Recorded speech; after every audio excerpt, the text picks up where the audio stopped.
Inilunsad sa Kapitolyo ang barangayan sa Baragatan, Palawan, Lingkod Bayan Hub.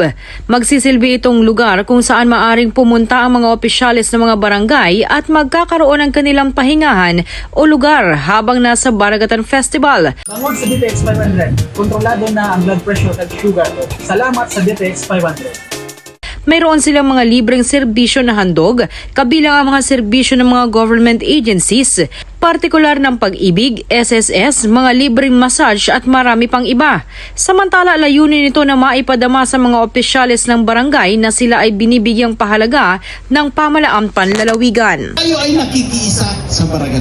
At the same time, pinapakita natin, ito ang hudyat na pagbalik natin sa kani-kanyang mga barangay, yung pinag-usapan natin, yung tungkulin natin bilang kapitan na maging mukha ng Kapitolyo, ito na po ang hudyat. Ako si K5 Grace Belostrino para sa Himpilang Kampiyon sa Balita, Serbisyo Publiko at Kasiyahan sa Palawan, K5 News FM.